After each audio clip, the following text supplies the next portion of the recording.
십자가 그 고난과 해산의 고통으로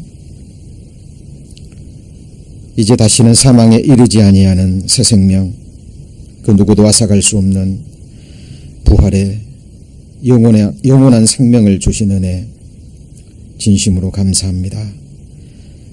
그 새 생명을 받은 주의 자녀들, 오늘 이렇게 주의 첫날 주님을 찬양하기 위해서, 또 주님을 온 마음으로 또 신령과 진정으로 예배하기 위해서, 또 하나님의 말씀 마음에 새기기 위해서 이 자리에 함께 모였습니다. 이 자리에 우리의 영원한 왕 되신 주님이 함께 하심을 믿습니다. 우리의 마음을 열어주시고 또 우리 마음을 낮추어 주셔서 오늘 이 시간 우리에게 주시는 귀한 생명의 말씀, 하나님의 영으로 우리 마음판에 깊이 새기는 은혜의 시간 될 수 있도록 주께서 역사하여 주옵소서. 우리의 기도의 제목들 주님 알고 계십니다. 주께서 가장 아름다운 때 가장 아름다운 모습으로 응답해 주실 것을 이 시간 믿고 하나님 앞에 간구드립니다. 각자가 마음으로 하나님께 기도드릴 때 주님 귀를 기울여 주시고 또 우리의 간구에 또 응답해 주옵소서. 오늘 한 시간의 말씀을 주께 의지합니다. 저를 사랑하시는 예수님 이름으로 기도드립니다. 아멘. 예, 지난 5월 종순경에 있었던 전도 집회 이후로 저희들이 구원받은 그리스도인이라면 반드시 알아야 될 근본이 되는, 근간이 되는 중요한 말씀들 계속 배워가고 있습니다. 오늘은 하나님께서 약속해 주신 그 약속의 나라, 그 소망의 나라에 우리가 이를 때까지 우리 그리스도인들이 이 땅에서 하는 신앙생활이 과연 무엇인지, 그 신앙생활이 무엇과도 같은지 하나님께서 베풀어 주신 그 비유의 말씀들을 통해서 한번 살펴보고자 합니다. 오늘 마가복음 4장 제가 35절 말씀을 읽었죠. 거기 그날 저물 때에 이렇게 돼 있죠. 근데 그 앞부분을 읽어보면 예수님께서 이날만큼은 모든 말씀을 비유로 하셨다라는 말씀이 기록되어 있습니다. 33절에 보면 예수께서 이러한 많은 비유로 저희가 알아들 수 있는 대로 말씀을 가르치시되, 34절 같이 읽습니다. 비유가 아니면 말씀하지 아니하시고 다만 혼자 계실 때 그 제자들에게 모든 것을 해석하시더라. 이렇게 돼 있죠. 그러니까 이날만큼은 예수님께서 모든 것을 비유로 말씀하셨습니다. 예수님께서 비유의 말씀을 베풀어 주신 분명한 이유가 있죠.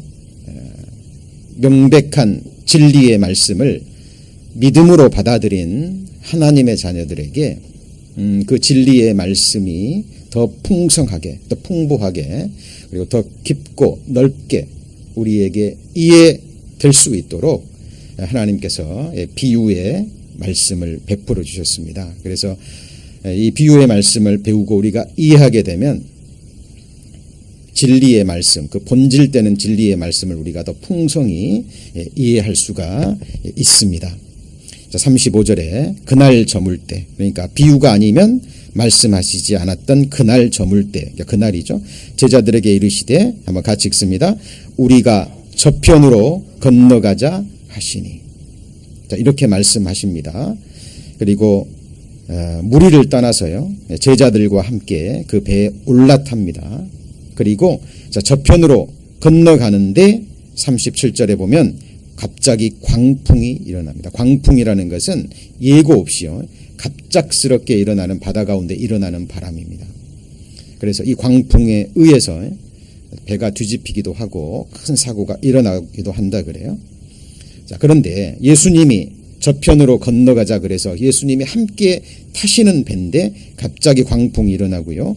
여기 기록된 대로 배에 물이 가득하게 됩니다. 이 상황을 한번 생각해 보시죠. 제가 늘 말씀드리죠. 성경을 우리가 공부하실 때 항상 먼저는 그 시대로 돌아가서 이 상황 속에 내가 있다라고 생각하시고 이 말씀을 묵상하면 이 마음에 훨씬 와 닿을 때가 많습니다. 그런데 그 배에 탄 사람들은 제자들이 지금 두려워서 떨고 있는데 예수님은 고물에서, 고물은 배 뒤편이라는 의미인데요. 그쪽에서 예수님이 뭐하고 계시죠? 주무시고 계십니다. 그렇죠? 지금 배에 물이 가득히 들어와서 우리가 죽게 되었는데 예수님께서는 주무시고 계시니까 답답한 거죠. 그리고 예수님을 책망하듯이 깨웁니다. 우리가 죽게 된 것을 돌아보지 아니하시나이까. 그런데 예수님께서 일어나셔서 바람을 꾸짖으시며 바다더러 이르시되 잠잠하라 고요하라 이 한 말씀을 하셨는데 큰 광풍이 갑자기 고요하게 됩니다. 그리고 제자들에게 책망하시죠. 어찌하여 이렇게 무서워하느냐 너희가 어찌 믿음이 없느냐 하시니 제자들이요 서로 말합니다. 심히 두려워하고 저가 뉘기에 예수 그리스도 저분이 누구시기에 바람과 바다라도 순종하는고 라고 서로에게 물어보는 이 내용 오늘의 본문인데요. 이 본문 속에 우리가 거듭난 이후에 주님의 피로 영원한 죄사함을 받은 이후에 하나님이 약속해 주신 그 소망의 나라 그 약속의 나라에 들어갈 때까지의 우리 신앙생활의 모든 모습이 이 비유의 말씀 속에 사실 다 들어 있습니다. 자, 예수님께서 저편으로 가자 그랬는데 저편이 어딜까요? 그리고 그날 저물 때에 그랬죠. 사실 성경에서 시대 구분을 할 때요. 예수님의 탄생부터 성경은 그 시대를 말세라고 얘기합니다. 말세가 뭔지 아시죠? 하나님이 작정하신 역사의 마지막 때고요. 자, 그것이 바로 역사의 저물 때입니다. 하나님께서 주께서 만물을 지으셨는데 그 만물 가운데 하나님의 뜻과 그리고 메시지를 담겨두셨어요. 사실 우리가 매일 반복하는 것 있죠. 매일 반복해서 행하는 그 일상의 삶 속에 아주 중요한 진리의 말씀들이 들어 있습니다. 그렇죠? 예를 들면 우리가 아침에 일어날 때 해가 동쪽에서 뜨잖아요. 그리고 저녁이 되면 서쪽에 기웁니다. 이 하루 아침에 해가 떠서 저녁에 기우는 우리가 잠자리에 들기까지의 이 하루가요. 사실 우리의 인생의 촉소판이에요. 그래서 인생의 후반기 말년에 가면 인생의 무슨 기라고 얘기하죠? 황혼기라고 이야기합니다. 그러죠? 예. 우리가 잠자리에 드는 것은 사실요. 우리가 매일 관 속에 이 땅에 묻히는 사실 그 연습을 사실 우리는 매일 하는 거고요. 우리가 아침에 깨어날 때 하나님이 깨워주셔야죠. 잠자는 것도 하나님이 잠자는 것을 허락하셔야 됩니다. 내가 누워 자고 깨었으니 주께서 나를 붙드심이로다 그랬거든요. 자고 싶은데 잠이 안 오는 경험 있으시죠? 예, 잠도 하나님이 주셔야 되고요. 아침에 깨워주셔야 됩니다. 사실 우리는 매일 죽는 연습, 죽는 훈련, 그리고 매일 아침 진짜 세상에서 깨어나는 그 연습을 우리는 사실 매일 하고 있는 겁니다. 그래서 하루가 저물어 갈 때요. 우리는 늘 생각해야 됩니다. 내 인생도 저물어 가고 있습니다.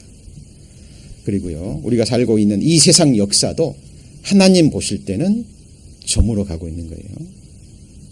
예. 지금은 말세지말이라고 얘기합니다. 말세 중에 말세. 역사의 끝부분에 와 있는 거예요. 하나님께서 이 역사를 지금 접으시는, 그렇죠? 인간 역사의 시작부터 끝까지를 하루로 친다면 지금이 바로 저물 때입니다. 제자들에게 말씀하시죠. 우리가 저편으로 건너가자. 그럼 이 편은 어딜까요? 성경이 항상 두 가지 세상에 나옵니다. 한번 같이 해볼까요? 이생. 이생이 뭐죠? 금생입니다. 지금 세상. 첫사람 아담이 범죄함으로 사탄에게 넘어간 이 세상. 그걸 금세 이생이라고 얘기를 합니다. 사도 바울이 그랬죠. 우리의 바라는 것이 다만 이생뿐이면 우리가 모든 사람 가운데 가장 불쌍한 자라라는 말씀을 하셨습니다. 예, 묵상할수록 정말 사실입니다. 그러나 이 세상만 있는 게 아니죠. 오는 세상이 성경에 기록되어 있습니다.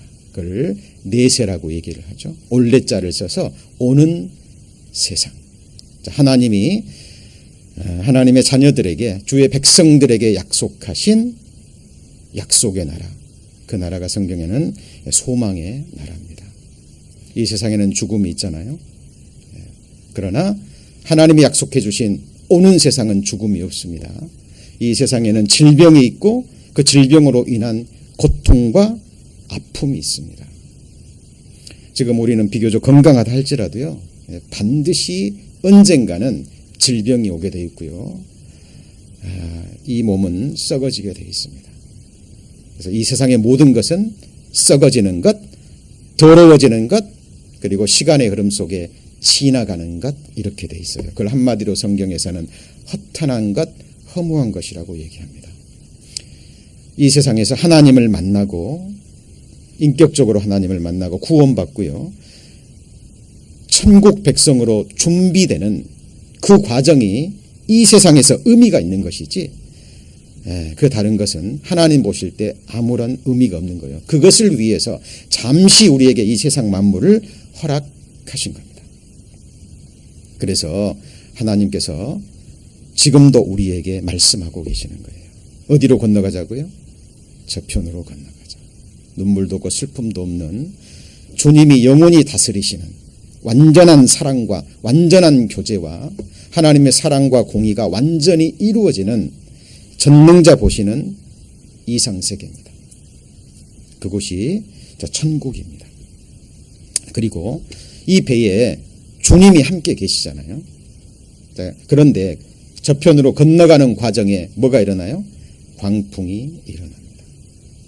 이거는 이 땅에서 우리가 구원받고요, 주님 나라에 갈 때까지 사실 우리는 구원의 방주 속에 예수님의 피가 발라진 구원의 방주를 타고요, 그리고 성령의 바람을 맞고 하나님이 약속해 주신 약속의 나라까지 가는 우리의 신앙생활은 신령한 항해와 같습니다.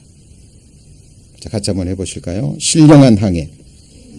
마음속에 좀 새기셨으면 좋겠습니다. 우리의 신앙생활은 하나님이 예수 그리스도가 선장이 되시는 예수님의 구원의 방주에 올라탄 하나님의 자녀들이 주님과 함께 소망의 나라에까지 이르는 바로 신령한 항해와도 같습니다. 정확한 비유의 말씀입니다. 자, 신앙생활 여기 잘 보이신가요? 제가 칠판을 하나 준비를 했습니다. 자, 신앙생활. 자, 한자로는 어떻게 되나요? 자, 믿을 신자에, 자, 여기 보시면 믿을 신자가 의미가 어떻게 되죠? 사람이 뭘 믿어요? 자, 말씀은 요한복음 1장의 말씀이 곧 뭐라 그랬죠? 하나님이라 그랬습니다. 이 한자가 뜻글자인데요. 굉장히 성경적입니다. 의미 글자이기 때문에 성경에서 얘기하는 것과 아주 정확한 한자가 굉장히 많아요. 이 신앙생활도 마찬가지인데요. 자, 사람이요, 말씀이신 하나님, 더 구체적으로 얘기하면 하나님이 주신 약속의 말씀을 믿고요. 이 앙자는 무슨 앙자인가요? 자, 우러르다라는 의미가 있고요. 우러르다. 그러니까 높이 바라보고 이렇게 높여 올려드리는 거죠. 그리고 바라다는 의미도 있고요. 그리고 의지하다라는 의미도 있습니다. 그러니까 이 뜻글자를 해석해 보면 어떻게 되죠? 사람이 하나님의 약속을 믿고 그 약속의 말씀을 이루어 주시는 하나님을 우러러보고 우러러 높이고 그리고 그 하나님께 뭐하는 삶이요? 의지하는 삶. 이것을 신앙생활이라 할 수 있고요. 신앙생활의 본질적인 어떤 의미라고 우리는 할 수 있습니다. 이게 정확한 의미잖아요. 그런데 하나님께서 이 신앙생활이 무엇인지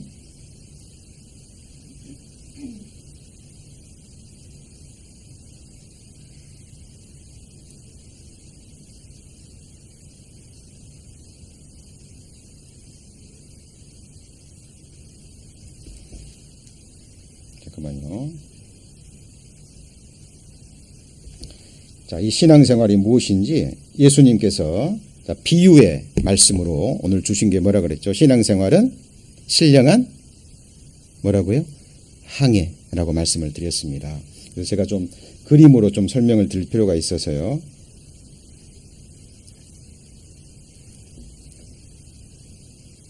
자, 이게 뭐 같습니까?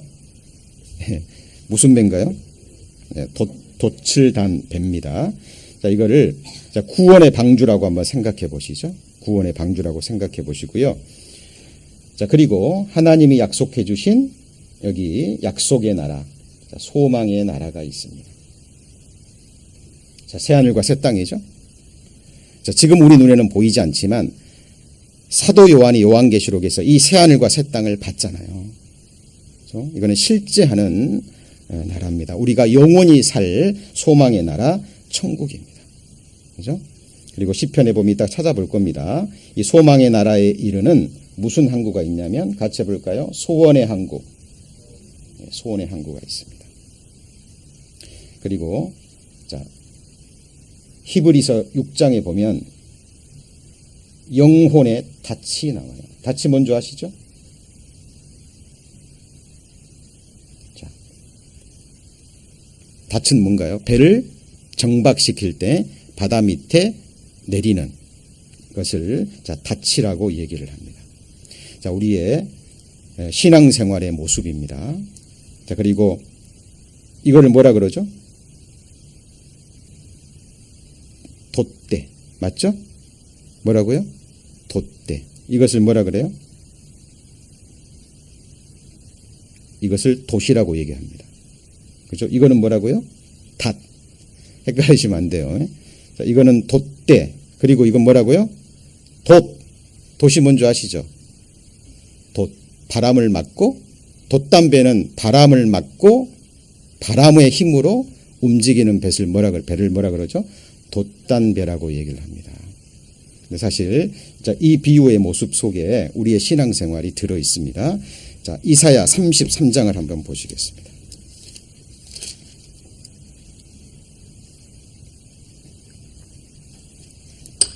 이사야 33장 23절입니다.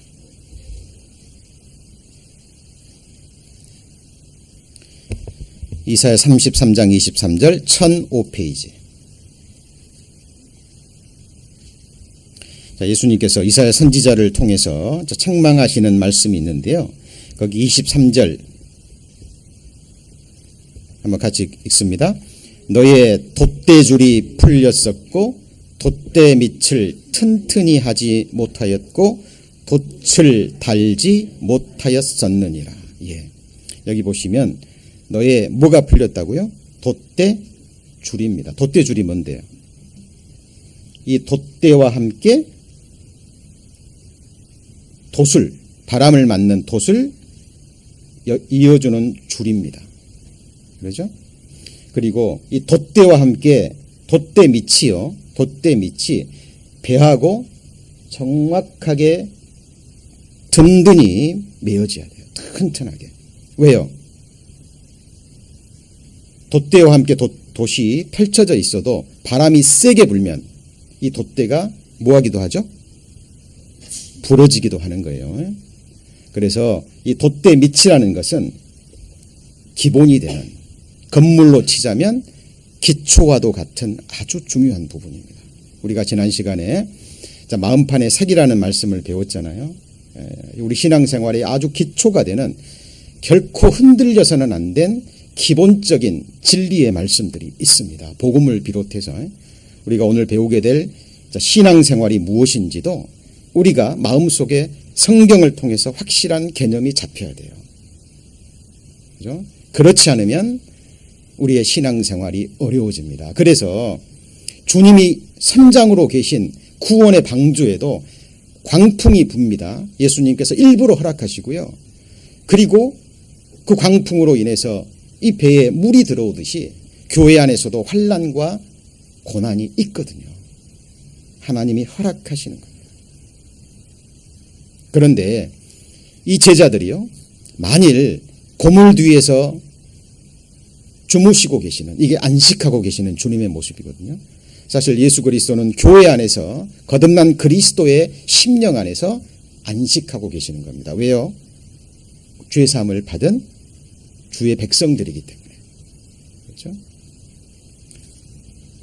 제자들도 고물 뒤에서, 고물에서 주무시고 계시는 예수님이 누군 줄 알았다면 두려워했을까요? 두려워하지 않았습니다. 않았을 겁니다. 아마 같이 안식하고요. 왜요? 뒤에 계시는 분이 누군 줄 알았기 때문에. 그런데 몰랐기 때문에 두려워하고요. 예수님이 잠잠하라 한마디에 광풍이 잠잠해질 때 제자들이 수군거렸잖아요. 저분이 누구시길래 말 한마디에 바다도 잔잔해지는가. 사실 지금 우리 교회 안에요, 우리 안에 나를 위해 죽어주신 예수 그리스도가 좌정에 계시는데 우리 안에 거하시는 예수님을 정확한 믿음의 눈으로 보지 못하면 우리도 이 제자들처럼 두려워할 수 있습니다. 그렇죠? 자, 그러면 이 돛대와 함께 돛대 밑 그리고 이 그리고 돛대 줄이 구체적으로 무엇인지 한번 생각해 보고자 합니다. 저는 이 돛대를 나무로 만들잖아요. 나무. 그죠? 저는 이걸 십자가로 한번 생각을 해 보았습니다. 나무에 잘린 자마다 뭐라 그랬죠? 저주받은 자. 그죠? 그리스도인이라면 사실 십자가와 완전히 연합된 사람이어야 됩니다. 맞죠? 예수님이 누구 때문에 죽으셨는데요? 나 때문에. 그리스도에 연합한 자는 그리스도와 함께 세례를 받았다라는 말은 바로 십자가의 세례입니다. 그렇죠? 그래서 십자가라는 이 돛대에 예수님과 함께 연합된 그리스도인들이 십자가 안에서 연합된 사람들이 모인 곳이 사실 교회잖아요. 그렇죠? 그래서 내가 주님이 피로 사신 교회, 방주는 역청이 발라져 있지만 예수님의 방주에는 뭐가 발라져 있죠? 그리스도에 뭐가 발라져 있어요? 피가 발라져 있습니다. 맞죠? 노아시대 방주는 역청이 발라져 있었기 때문에 물이 안으로 들어오지 못했습니다. 그때의 물은 심판을 의미하잖아요. 예수 그리스도의 방주에는 피가 발라져 있기 때문에 이 예수님 방주 안에는 다시 심판이 임하지 않습니다. 그래서 구원의 방주라는 표현을 많이 쓰죠. 그래서 우리가 정확하게 십자가에 연합돼서 복음 말씀과 함께 진리의 말씀으로 내가 정확하게 연합되어 있는지, 그리고 그 연합된 하나님의 백성들과 함께 내가 정확하게 하나가 되어 있는지 먼저 좀 생각하셨으면 좋겠고요. 그리고 이 돛대와 돛이 무엇으로 연결됐다고요? 여기 방금 뭐라 그랬죠? 23절에 너의 돛대 줄이 뭐예요? 풀렸었고, 풀려버리면 어떻게 되죠? 풀어져 버리죠. 바람이 강하게 불면 이 돛이, 천으로 된 돛이 이 돛대에서 떨어져 나가면 바람을 맞아요? 못 받아요? 못 받습니다. 그렇다면 이 줄은 무엇을 의미할까요? 성경 한번 찾아보겠습니다. 에스겔 20장입니다.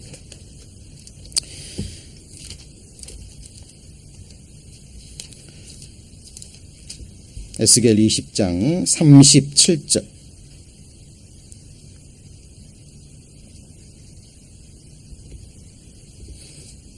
에스겔 20장 37절 1180페이지 20장 37절 같이 읽습니다. 내가 너희를 막대기 아래로 지나게 하며 언약의 줄로 매려니와. 자, 막대기라는 것은 하나님의 다스림이죠. 지팡이와 막대기. 시편 23편에 나오죠. 자, 하나님의 자녀들은 하나님 앞에 잘못 살 때요, 하나님이 지팡이와 막대기로 간섭하십니다. 때로는 징계도 주시고 고통도 주시고 우리의 믿음을, 우리의 마음을 연단하기 위해서 하나님께서 지팡이와 막대기로 다스립니다. 거듭난 그리스도인이라면 우리는 하나님의 막대기 아래 있는 거예요. 예. 그리고 무슨 줄로 맨다고요? 같이 해보시죠. 언약의 줄. 정확하게 우리는 예수님의 구원의 방주에 십자가와 연합돼서요. 그리고 여기서 이 도시라는 것은 사실 우리의 마음입니다. 지난주에 말씀드렸죠. 우리가 교회와 신앙생활을 이해하기 위해서는 아모스 3장 7절 두 사람이 뭐하지 아니하면요, 의합지 아니하면. 두 사람은 예수님과 나고 또 두 사람의 의미는 나와 또 다른 그리스도인. 맞죠? 근데 이 두 사람이 누구의 마음에서 하나가 돼야 돼요? 예수 그리스도의 마음에서 하나가 돼야 됩니다. 그래서 이 돛은 사실 성령의 바람을 맞는 우리의 마음을 얘기해요. 그래서 성경에 마음이 하나됨을 강조를 많이 했잖아요. 누구의 마음에서 하나 되는 게 아닙니다. 오직 예수 그리스도 마음에서 하나가 돼야 돼요. 같이 해보실까요? 너희 안에 이 마음을 품으라. 누구의 마음이죠? 곧 그리스도 예수의 마음입니다. 우리는 이 마음에서 하나가 되는 거예요. 그래서 이 돛은 자, 우리의 마음, 예수 그리스도 안에서 연합된 우리의 마음을 의미합니다. 그리고 이것이 언약의 줄이라 그랬죠? 자, 마음에 좀 새기셨으면 좋겠습니다. 그리고 이 언약의 줄은 무슨 줄이냐 하면 호세아서 11장입니다.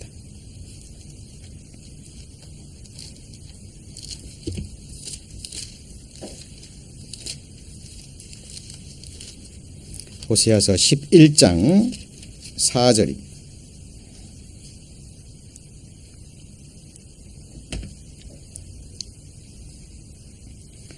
자, 호세아서 11장 4절. 제가 읽겠습니다. 내가 사람의 줄, 곧 사랑의 줄로 저희를 뭐 했다고요? 이끌었고. 여기 보면 사람의 줄, 그 사람의 줄이 곧 누구 줄이에요? 사랑의 줄이라고 말합니다. 하나님이 지금 말씀하시는 거예요. 내가 사람의 줄, 그 사랑의 줄로 너희를 이끌었다 라고 증거하고 있습니다. 자, 그러면 이 줄이 세 가지로 정리가 되죠. 첫 번째는 무슨 줄이에요? 무슨 줄이요? 언약의 줄. 두 번째는요, 사랑의 줄인데 이 하나님의 사랑이 누구를 통해 나타나요? 사람을 통해서. 신약 성경에 보면 지체들을 통해서 나타납니다. 그렇죠? 하나님의 사랑이 몸된 교회 지체들을 통해서 상합하고 연락하고 지체들을 통해서 하나님의 사랑이 나타나는 거죠. 그래서 이 줄은 세 가지 줄입니다. 언약의 줄. 우리 지난 시간에 배웠죠? 피의 언약. 하나님의 영으로 우리 마음의 비석에 새기신 피의 약속. 성경의 가장 중요한 약속이잖아요. 그거 외에 하나님이 수많은 약속의 말씀을 주셨습니다. 끝까지 우리를 사랑하시고 끝까지 인도하시고 이 세상에서는 교훈으로 인도하시고 진짜 세상 하나님의 나라에 우리가 건너갈 때 우리를 영접하시겠다는 하나님의 보배로운 약속의 말씀. 이 땅에서 우리를 연단하시고 온전케 하셔서 하나님 앞에 흠이 없이 견고한 자로 완전한 자로 세우시겠다라는 이런 약속의 말씀들을 포함해서 수많은 약속의 말씀들을 주셨습니다. 그 언약의 줄로 우리를 묶으셨다 그 말이에요. 그리고 사람의 줄로, 사랑의 줄로 우리를 매어서 우리를 이끌어가고 계시는데 이 줄이 어떻게 됐다고요? 이 줄이 풀렸다 그 말이에요. 그렇죠? 우리가 이 줄을 주님이 우리에게 묶어주셨으면 우리도 더욱더 주님과 함께 이 줄을 매어야 되겠죠. 이것이 성경에서 말하는, 같이 보실까요? 동행의 의미입니다. 동행과 동역. 하나님은 우리에게 모든 걸 주고자 하지만 우리도 그것을 받기를 갈망하셔야 돼요. 함께 가야 됩니다. 그렇죠? 언약이라는 건 항상 쌍방이잖아요. 하나님은 약속하셨는데 우리가 그 약속이 무엇인지도 모르고요. 그 약속의 말씀을 믿지 않는다면, 그리고 믿고 기도하고 갈망하지 않는다면 이루어지지 않습니다. 피언약도 마찬가지죠. 그래서 우리의 신앙생활, 십자가에서 연합돼서요, 이 세 가지 줄, 언약의 줄, 사랑의 줄, 사람의 줄로 든든히 우리를 매야 됩니다. 서로가 서로를. 십자가에서 연합된 사람들이잖아요, 우리는. 맞죠? 자, 그리고 줄로 매었다면 이제는 이 우리의 마음을요, 사실 하나님 앞에 펼쳐야 됩니다. 자, 소망의 나라가 이쪽이죠? 그러면 바람은 어디로 불까요? 바람은 어디로 불까요? 자, 이렇게 불 겁니다. 그러죠? 자, 성경에 성령을 여러 가지 또 모습으로 비유해 놓으셨어요. 성경을 도장, 인이라고도 표현한 것도 있고요. 아시죠? 그리고 성령을 불로써 표현한 구절도 있습니다. 근데 성령을 바람으로 표현한 구절도 있어요. 요한복음 3장에 보면 자, 그런 말씀이 있잖아요. 그 거듭남에 대해서 설명하시면서 바람이 임의로 불되, 바람이 어디서 와서 어디로 가는지 알아요, 몰라요? 모릅니다. 그것처럼 성령도 이와 같다. 성령으로 난 사람도 이와 같다. 거듭나려면 성령의 역사가 반드시 일어나야 됩니다. 성령의 역사가, 성령의 바람이 불어야죠. 성령이 복음과 함께 그 사람을 통과할 때 복음 말씀이 사실 이루어지고 새 생명이 탄생되는 거거든요. 자, 성령을 뭐로 표현한 거죠? 바람. 그리고 사도행전 2장에도 보면 그 마가의 다락방에 성령이 말 때요, 한번 같이 해볼까요? 강한 바람 같은 소리. 강한 뭐라고요? 바람. 자, 바람은 눈에 보이지 않습니다. 근데 바람이 있다라는 것을 사람들이 알아요, 몰라요? 알아요. 촉감으로도 알고, 그리고 바람의 결과가 있잖아요. 바람은 방향성이 있습니다. 그리고 바람은 힘이 있어요. 바람의 힘이 엄청난 거 아시죠? 건물도 부숴버리고요, 큰 자동차들도 들어 올려서 공중으로 날려버리잖아요. 사실 가장 강한 바람이 성령의 바람입니다. 그죠? 이 성령의 바람, 성령으로 주어지는 믿음은 사실 산을 들어서 바다에 던지라 해도 던져지는, 이거는 그것도 비유의 말씀입니다. 이 땅에 뿌리를 받고 있던, 그죠? 죄악의 뿌리를 받고 또 우리를 이 세상에서 뽑아서요, 하나님의 바다에 던지는 능력이 있는 성령의 바람입니다. 이 도술담배는 노를 저어서 가는 곳이 아니에요. 무엇으로요? 바람으로. 성령의 바람. 성령의 바람이 있는 곳에 뭘 펼쳐야 돼요? 우리의 하나된 마음을 펼쳐야 돼요. 이 바람을 맞고 우리는 소망의 나라에까지 함께 가는 거예요. 그런데 세상에서도 바람이 붑니다. 세상의 바람은 어떻게 불죠? 반대 방향으로. 이게 사단의 역사고 사단의 바람입니다. 많은 그리스도인들이요, 이것을 분별하지 못해요. 개인적으로도 또 가정적으로도 교회적으로도요. 우리가 사탄은 항상 틈을 노리잖아요. 그래서 어떻게 해서든지 그리스도인들의 믿음을 끌어내리고 우리의 하나된 마음을 나누게 하기 위해서 사단은 계속 이 사탄의 바람을 불어댑니다. 이걸 분별하지 못하고 사실 사탄의 바람에 우리의 마음을 펼쳐버리면 거기에 휩쓸려 가버립니다. 자, 이거는 비유의 말씀이지만 정확한 성경적인 의미를 가지고 있어요. 분별한 그리스도인은 이 사탄의 바람이 불 때는 돛을 접어야 되겠죠. 그리고 성령의 바람이 불 때 그곳을 향해서 우리의 하나된 마음을 펼치고 넓혀야 됩니다. 사실 마음이 좁아지잖아요. 그러면 우리 경험으로 알잖아요. 우리 작은 말 한마디에도 상처받을 수 있고요. 그렇죠? 우리의 마음이 좁아지면 표정 하나에도 우리의 마음이 힘들어질 수 있어요. 그것이 인생입니다. 인간의 영혼은 그렇게 세미하거든요. 굉장히 연약합니다. 형제자매들이 던져주는 따뜻한 말 한마디예요. 마음이 녹습니다. 마음이 담겨진 그 따뜻한 눈빛 하나에도 과거의 모든 것이 녹을 수도 있어요. 하나님은 성령의 바람이, 성령의 역사가 일어나는 곳에서 우리의 마음을 좁힐 것이 아니라 우리의 마음을 넓게 펼치라고 이야기합니다. 저는 하나님 앞에 기도합니다. 저희들 이런저런 어려움이 있지만 성령의 또 역사 가운데 우리가 분별하고 우리가 교회에 올 때요. 형제자매들끼리 서로 이렇게 마음을 넓히고요.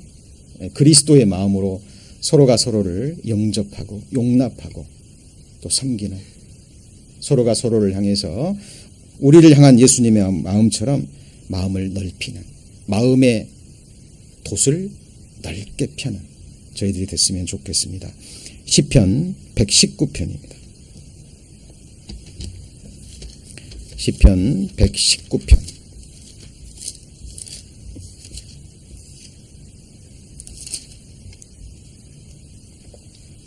자, 32절입니다.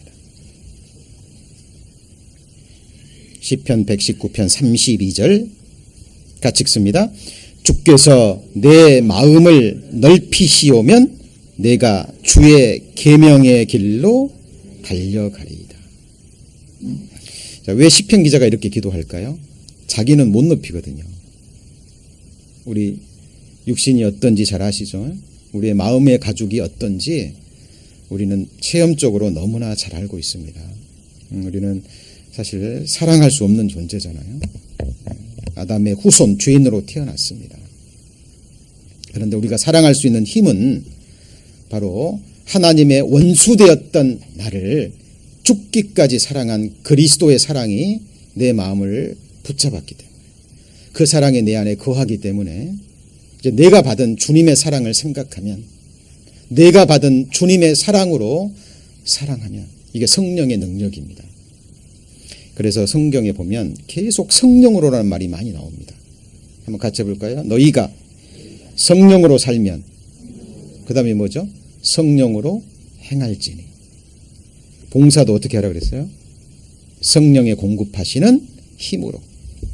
말도 성령으로 말하고, 그죠? 성령으로 살고, 성령으로 행하고, 성령으로 생각하고, 그리고 다른 곳에 보면 성령으로 기도하고. 신앙생활은 성령의 능력이 아니면 안 됩니다. 그리고 우리가 함께 세워가는 이 거룩한 성전, 저와 여러분, 하나님이 영원히 거하시는 성전을 세워가는 일도 힘으로도 되지 않고 능으로도 되지 않아요. 스룹바벨이 제2의 성전, 스룹바벨 성전을 세울 때 그걸 깨달았잖아요. 본인들은 하고자 합니다. 그런데 반대 세력이 계속 방해하고 여러 가지 어려움이 있습니다. 그런데 그 어려움 가운데서 스룹바벨이 믿음의 고백을 하죠. 큰 산아, 네가 무엇이냐? 스룹바벨 앞에서 뭐가 돼요? 평지가 되리라. 그런데 자기 힘으로가 아니에요. 힘으로도 되지 않고 능으로도 되지 않고, 같이 해볼까요? 오직 나의 신으로. 나의 신으로. 나의 신이 뭔데요? 하나님의 성령입니다. 우리 기억하셔야 되고요. 정말 마음판에 새기셔야 됩니다.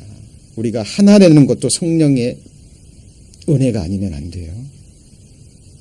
복음을 전하는 것도, 거듭나는 것도, 우리가 신앙생활을 주님 나라에까지 끝까지 하는 것도 오직 성령의 능력이어야 됩니다. 스데반이 돌 맞아 죽을 때요, 예수님과 똑같은 기도하잖아요. 그죠? 생각해 보시오. 내가 복음 전하는데요, 그것 때문에 누가 나를 돌로 쳐 죽인다면, 스데반이요, 자기를 못 박아 죽이는 로마 병사들을 위해서 기도했잖아요. 예수님이. 기억나시죠?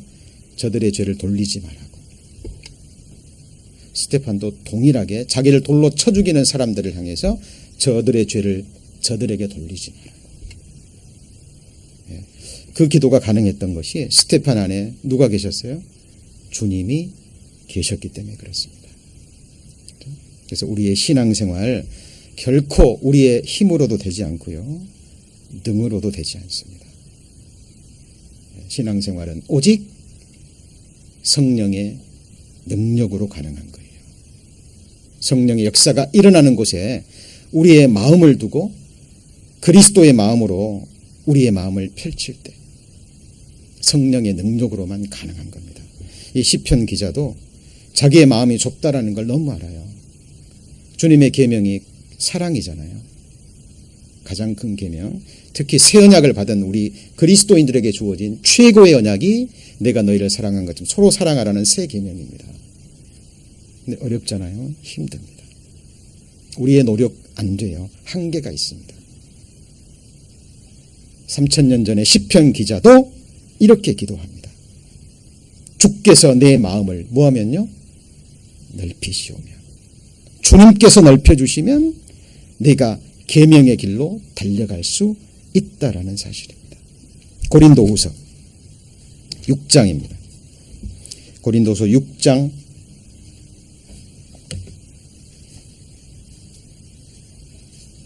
13절입니다. 12절부터 읽을까요? 12절, 6장 12절, 292페이지. 오직 너희가 우리 안에서 좁아진 것이 아니라, 같이 읽습니다. 오직 너희 심정에서 좁아진 것이라.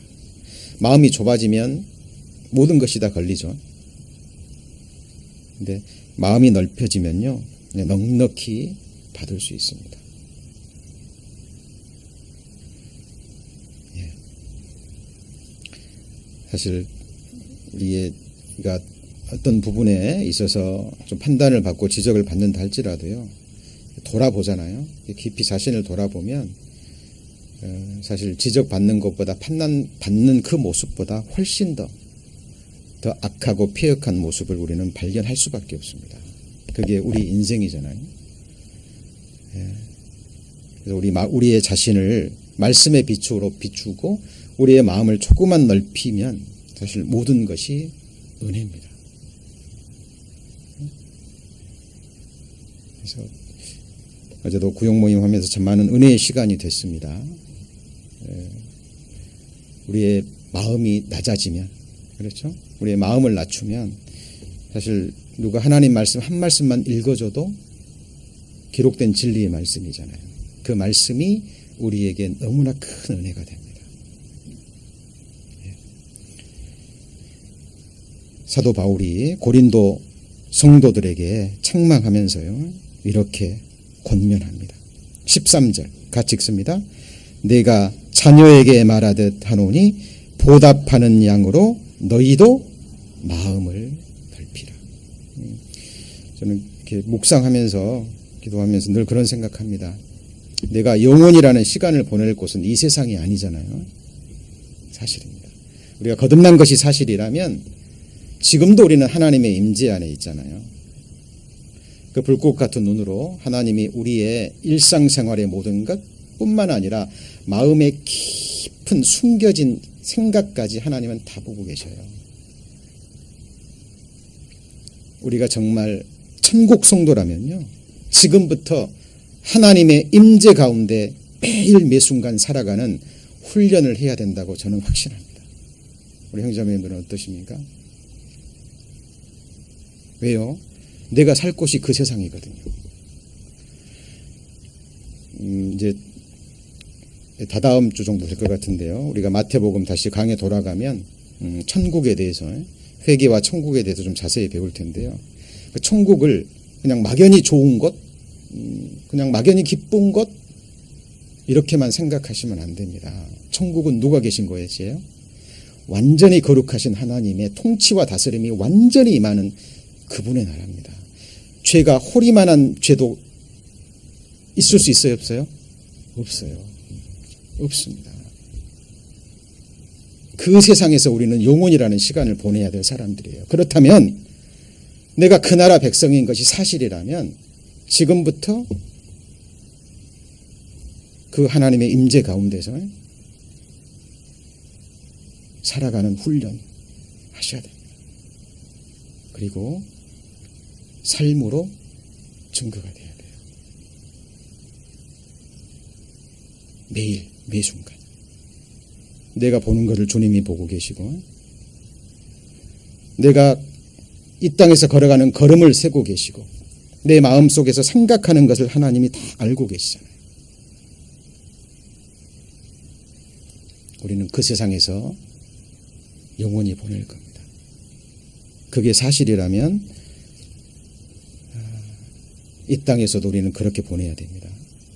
천국은 예수 그리스도의 마음을 품은 사람들만 들어가는 곳이에요. 사실이죠.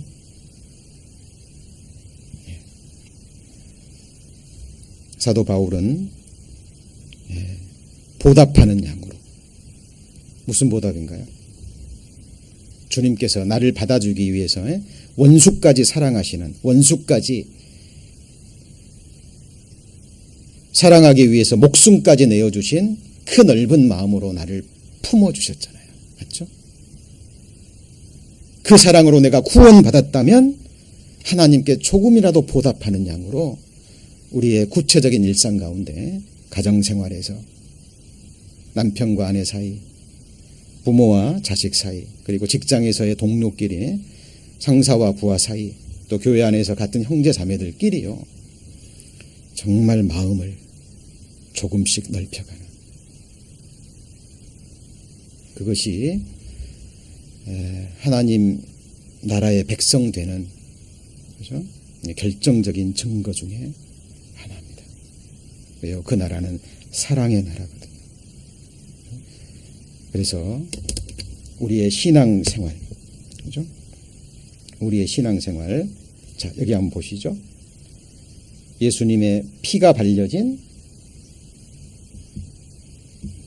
구원의 방주, 예수님의 구원의 방주, 예수님이 선장이 되시는 구원의 방주, 십자가에 연합된 사람들이 그 기본을, 뿌리를 정확하게 내리고 몸과 마음이 교회와 그리스도와 완전히 연합돼서 언약의 줄로, 사랑의 줄, 곧 사람의 줄로 엮여져서, 그렇죠? 성령의 역사가 바람이 있는 곳에 한 마음 된 마음을 펼치고 성령의 바람을 받고, 그리고 어디까지요? 소망의 나라에까지 이르는. 이게 아까 뭐라 그랬죠?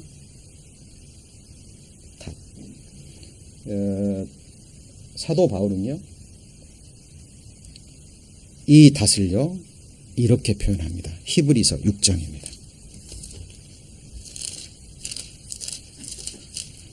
히브리서 6장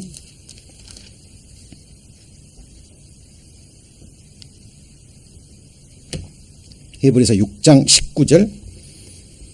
자, 358페이지. 우리가 이 뭐가 있죠? 소망이 있는 것은 산소망이죠. 소망이 있는 것은 뭐와 같아요? 영혼의 닷 같아서 튼튼하고 견고하여 어디 안에 들어가요? 휘장. 이 휘장이 뭔데요? 구약시대 성막에 성소와 지성소를 가르는 휘장, 곧 예수님의 육체를 가리킵니다. 예수님이 돌아가실 때 이 성소 휘장이 위에서부터 아래까지 어떻게 됐어요? 찢어졌잖아요. 구약시대 성막에서는 대제사장이 1년에 한 번씩 피가 아니면 결코 들어갈 수 없는 곳입니다. 그런데 이 휘장은 모세가 만든 휘장이 아니라 하늘 성소에 있는 진짜 하늘 성소의 휘장입니다. 지성소. 하나님의 임재가 계신 바로 그곳이에요. 근데 이것을 뭐라고, 이 소망, 하나님이 우리에게 주신 약속의 말씀으로 인해서 주신 소망은 뭐와 같다고요? 소망이 있는 것은 뭐와 같아요? 같이 해보시죠. 영혼의 닷. 자, 보세요. 이 언약의 줄로요, 이 닷이 어디까지 내려 있어요? 소망의 나라까지. 닷이 내려지잖아요. 그러면 어느 정도는 흔들립니다. 그런데 결국 그곳에 정박을 하게 돼 있어요.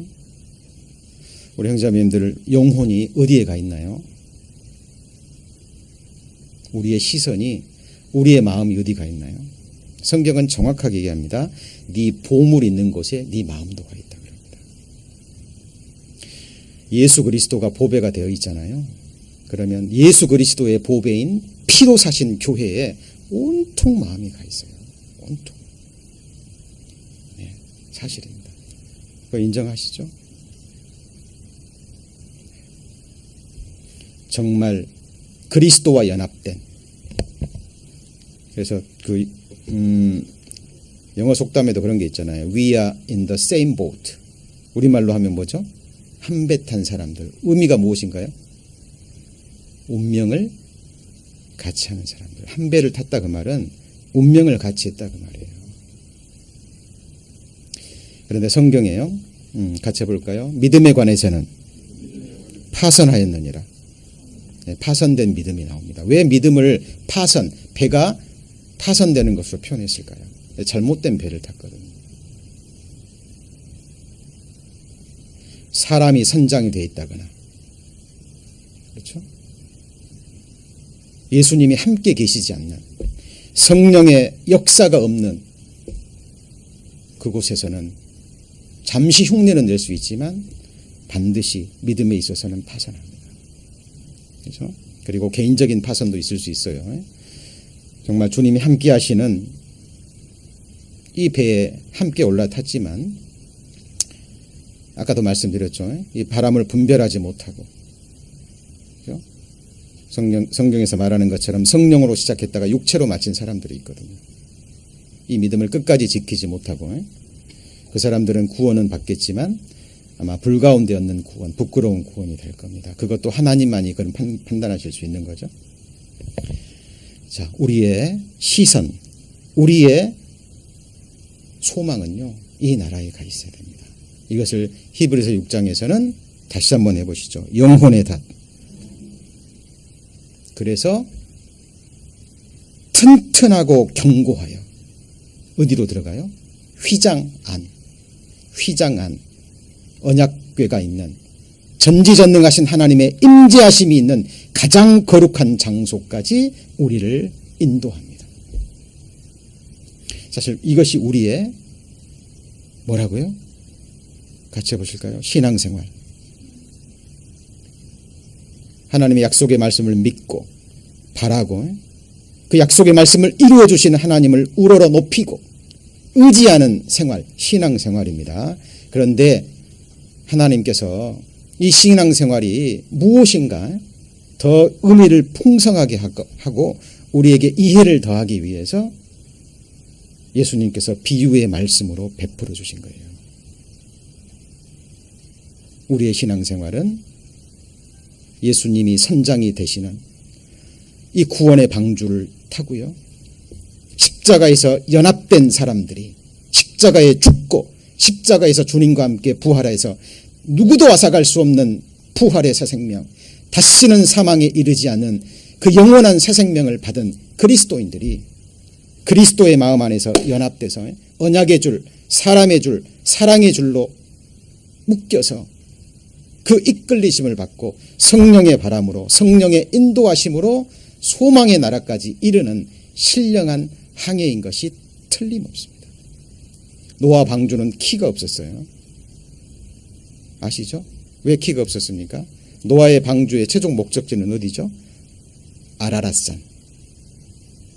방주를 하나님이 바람으로 몰고 가셔서 아라랏산에 머물게 했습니다. 지금 주님이 피로 사신 교회, 때로는 광풍이 불어서 이 세상에 물이 들어오기도 하지만, 그래서 잠시 우리를 두렵게도 하지만 믿음의 눈으로 바라보셔야 됩니다. 이 배는 주님의 것이에요. 피로 사신 겁니다. 그리고 주님이 선장으로 계시고 뒤에서 안식하고 계셔요. 반드시 성령의 바람을 타고요. 주님이 함께 하시는 구원의 방주는 반드시 소망의 나라에 이르게 될 겁니다. 그리고 소망의 나라, 새하늘과 새 땅에 일어나는 이 항구가 무슨 항구예요? 소원의 항구입니다. 시편 107편입니다.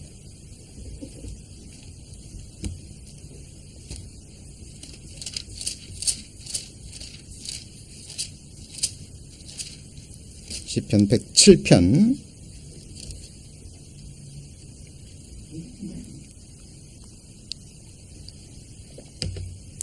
23절입니다. 자, 선척을 바다에 띄우며 큰 물에서 영업하는 자는 같이 읽습니다. 여호와의 행사와 그 기사를 바다에서 보나니. 자, 마가복음 4장 아까 예수님이 말씀하신 그 말씀과 연결되는 부분이죠. 24절에 여호와의 행사와 뭐라고요? 기사. 우리 전도 집회 바로 다음 주에 배웠잖아요. 같이 해보실까요? 복음에 나타난 하나님의 의. 하나님의 의가 뭐라 그랬어요? 하나님의 의로움, 하나님의 의로운 행위. 더 구체적으로 들어가면 하나님께서 우리를 위해서 행하신 일, 지금도 하고 계시는 일, 앞으로 행하실 일. 하나님의 의입니다. 복음에는 뭐가 나타났어요? 하나님의 의, 행사입니다. 행사. 지금 이 세상 바다 위를 우리는 항해하고 있는 거예요. 예. 여호와의 행사와 그 놀라운 일들을 바다에서, 이 세상에서 우리는 봅니다. 여호와께서 명하신 즉 뭐가 일어나요? 광풍이 일어납니다. 우리도 몇 년 전에 광풍을 당했죠. 지금도 광풍 중에 있는지 모릅니다. 그러나 기억하십시오. 이거는 여호와의 광풍이에요. 필요하니까. 개인적으로도 교회적으로도 필요하니까.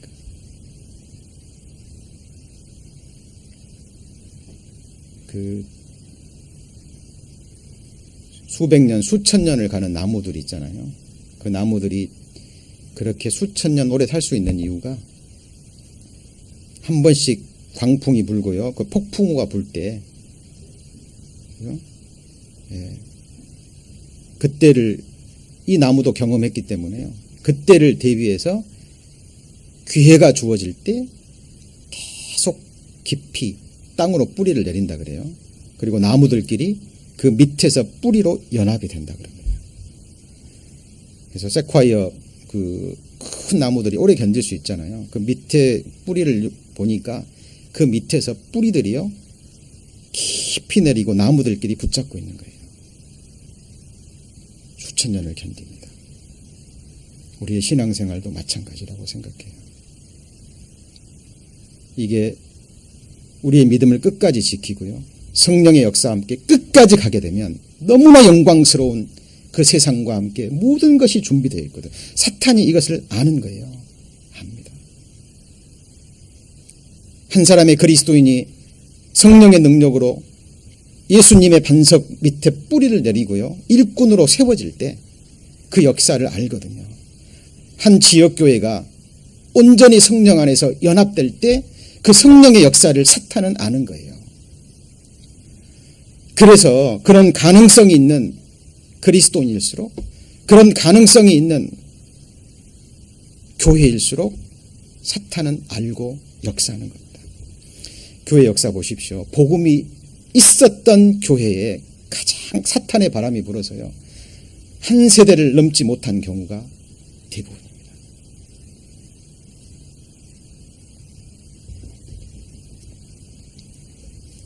저도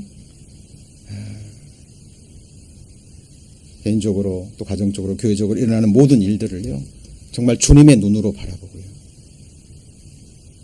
광풍이 좀 불어서 물이 들어온다 그래서 두려워하거나, 그죠? 자, 두려워하는 마음은 하나님께서 우리에게 주신 마음이 아니라 그랬잖아요. 두려워하는 마음은 사탄이 주는 거예요. 결코. 우리가 두려워야 될 대상은 오직 하나님밖에 없습니다. 몸은 죽여도 사람은 죽이지 못, 영혼은 죽이지 못하는 자 두려워하지 마라 그랬잖아요. 몸과 영혼을 능히 지옥에 멸하시는 자. 산 자와 죽은 자를 심판하실 예수 그리스도 한 분, 예수님만이 우리의 사랑과 두려움의 유일한 대상이에요. 사랑과 두려움을 한마디로 경외라고 합니다. 떨며 즐거워하고 즐거워하면서 떠는. 생각해 보십시오. 죽기까지 우리를 사랑하신 사랑입니다. 우리를 오래 참으시는. 그런데 주님의 그 오래 참으심과 사랑을 우리 끝까지 거부할 때 주님이 한번 심판으로 돌아가시면 그 심판을 당할 자가 없습니다. 네, 정말 두려워야 될 분은 하나님밖에 없는 거예요. 그 외에 우리가 두려워야 될 것은 아무것도 없습니다. 저희들 육신적인 눈으로만 우리 자신과 형제자매들과 우리의 교회와 교제를 좀 바라보지 않았으면 좋겠습니다. 하나님의 눈으로, 믿음의 시각으로 교회를 바라보고요. 우리의 신앙생활이 무엇인지 이런 말씀들이 세워지지 않잖아요. 그러면 사탄은 계속 역사하는 거예요. 그냥 주일날 잠깐 왔다가 뭐 말씀 듣고 교제하고 가고. 이게 뭐냐. 육신의 눈을 밝혀서 세상으로 향하게 만들고요. 엉뚱한 곳에 또 다른 교훈에도 또 이끌림을 받게 만듭니다. 저희들 정확하게 기록된 말씀에 우리 마음을 두고요. 우리 가운데 행하시는 하나님의 놀라운 역사를 믿음의 눈으로 바라보는. 여기서도 광풍이 일어나죠. 26절. 저희가 하늘에 올랐다가 깊은 곳에 내리니 그 위험을 인하여 뭐가 녹아요? 영혼이 녹는다. 이런 경험 많이 하셨죠? 거듭나고 지금까지 신앙생활 하시면서 이런 경험 있으실 겁니다. 저희가 이리저리 구르며 취한 데 같이 비틀거리니 지각이 어떻게 돼요? 혼돈하도다. 제가 이 경험을 딱 한 번 한 적이 있습니다. 가톨릭 신학대학 시절에요. 저기 홍어가 많이 나온 곳이 어디죠? 흑산도. 그 흑산도의 그 성당으로 2달 동안 이제 좀 그 문당 신부님을 도와주기 위해서 부름을 갖고 거기 간 적이 있습니다. 근데 그 배를 타고 가는데요. 그날따라 이렇게 갑자기 좀 바람이 불었어요. 그래가지고 저뿐만 아니라 배 타고 있는 사람, 그 현지인을 제외하고요. 원래 뱃사람들을 제외하고는 다 그냥 초죽음이 돼버렸습니다. 다 도망. 아, 이렇게 죽는구나 생각했어요. 그런데 그 배멀미 해보시면 아시죠? 그렇게 죽는 것 같아도 배멀미하다가 죽는 사람은 없다 그래요. 내리면 또 어떻게 돼요? 멀쩡해집니다. 사실 광풍이 일어서요. 그 배 안에 있는 사람이 영혼이 높고 이리저리 구르며 취한 자 같이 비틀거리니 지각이 혼돈합니다. 28절 같이 읽습니다. 이에 저희가 근심 중에서 여호와께 부르짖음에 그 고통에서 인도하여 내시고 광풍을 평정히 하사 물결로 잔잔케 하시는도다. 저희가 평온함을 인하여 뭐라고요? 기뻐하는 중에 여호와께서 저희를 자, 다시 한번 30절 한번 보실래요?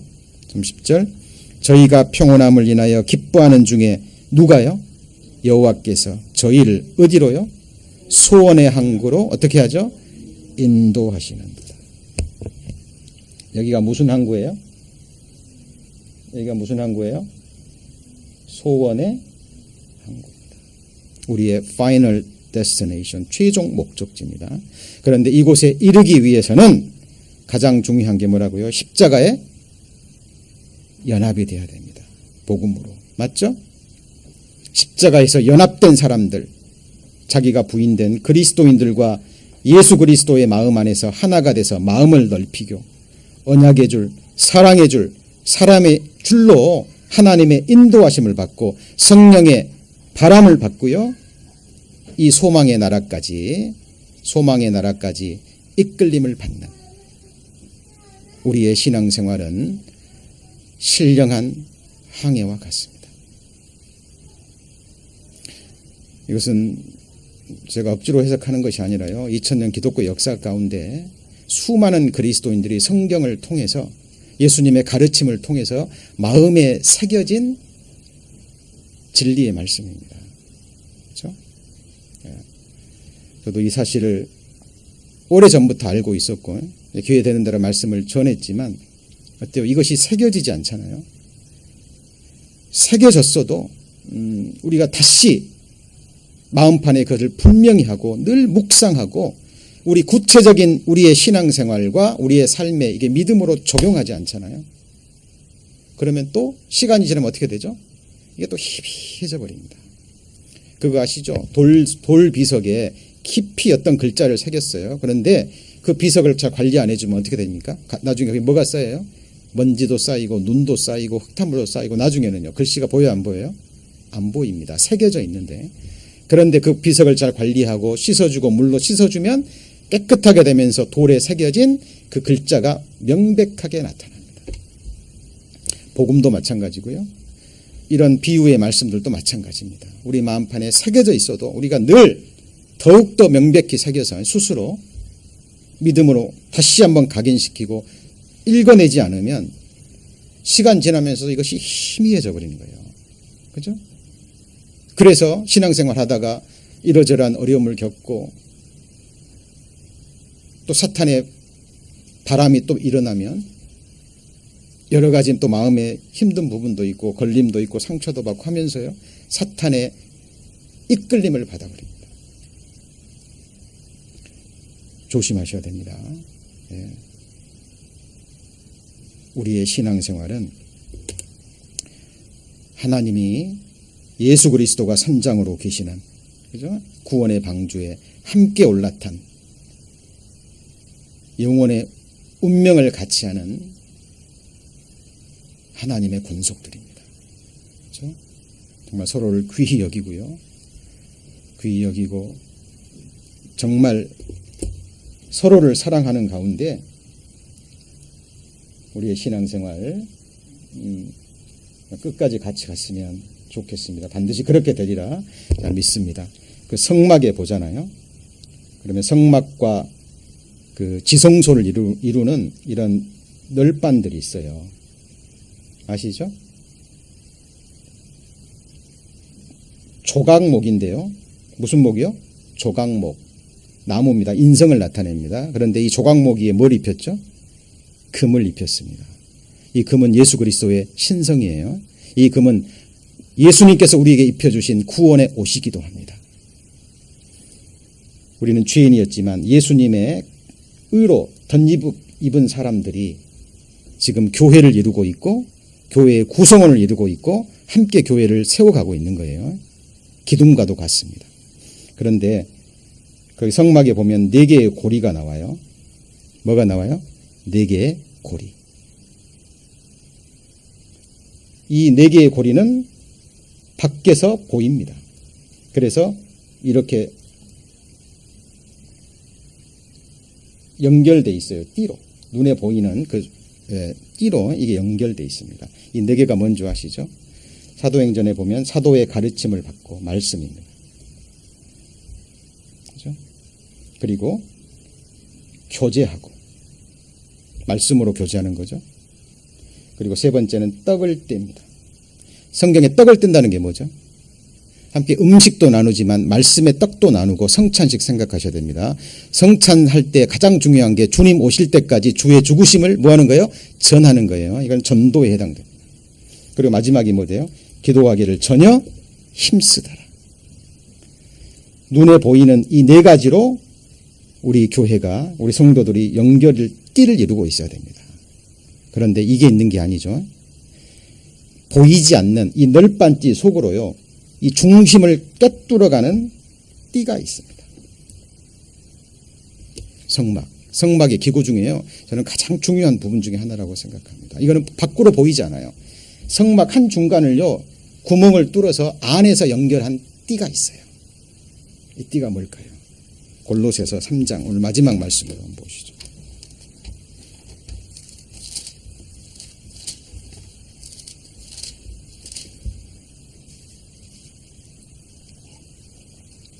골로새 3장 14절.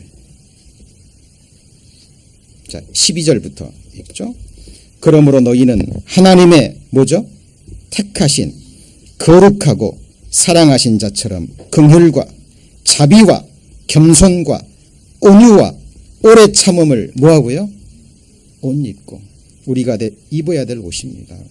이렇게 해야 될 근거가 뭐죠? 우리가 주님의 이것으로 우리가 구원을 받았잖아요. 그죠? 긍휼과 자비와 겸손과 온유와 오래 참음을 옷 입고 우리 형제 자매들끼리 서로 이 세상 너무 힘들잖아요. 힘드시죠? 정말 우리 교회 안에서만큼은 우리의 교제 안에서만큼은요. 정말 사랑으로 품어주고 용납하고 단점을 보는 것보다는 그 사람의 장점이 있잖아요. 그게 교회잖아요. 그게 교회의 지체들입니다. 하나님이 주신 각자에게 주신 달란트와 재능을 교회 안에서 최대한 발휘할 수 있도록. 그죠? 그리고 누가 네게 뭐가 있거든요? 혐의가 있다 그랬잖아요. 서로 용납하여 피차 용서하되 주께서 너희를 용서하신 것 같이 너희도 그리하고 14절 같이 읽습니다. 이 모든 것 위에 사랑을 더하라. 이는 온전하게 매는 뭐죠? 띠니라. 눈에 보이지 않는 사랑의 띠. 이것이 아까 돛대와 닷을 연결해주는 사람의 줄, 언약의 줄, 사랑의 줄입니다. 자, 우리가 거듭나고 우리 마음판에 새겨야 될 말씀 복음입니다. 피의 언약. 이거는 생명과도 같은 거예요. 그리고 이것이 정말 이루어졌다면 이제 우리가 주님 나라에 이를 때까지 우리의 신앙생활이 무엇인지 막연하게 하시면 안 되고요. 오늘 배운 말씀처럼 주신 약속의 말씀을 붙잡고 이 약속의 말씀을 이루어 주시는 주님을 믿고 바라보고 높이고 의지하는 주님과 함께 이 소망의 나라에 이를 때까지 끝까지 이 항해를 같이 하는 정말 운명을 같이 하는 우리 믿음의 동역자들로 또 함께하기를 소망합니다. 기도하시겠습니다. 하나님, 우리 마음에 새겨주신 그 복음의 말씀, 십자가에 나타난 그 피의 사랑, 주님이 새겨주신 그 귀한 복음 잊지 않기를 원합니다. 그리고 이 험난한 세상의 바다 위에 아직 우리를 남겨두신 이유 저희를 잊지 않기를 원합니다. 오늘 주님 주신 말씀 마음에 새기고 어떤 고난이 있어도 어떤 광풍이 불어도 잠잠히 우리 안에 거하시는 주님을 믿음의 눈으로 바라보고 주님께서 그 소망의 항구에 이르게 할 때까지 믿음의 동역자들과 함께 서로 사랑하며 서로 용서하며 그리스도의 고난을 함께 나누는 복된 신앙생활 끝까지 함께 할 수 있도록 우리를 지켜주옵소서. 모든 것 주께 의지합니다. 저희를 사랑하시는 예수님 이름으로 기도드립니다. 아멘.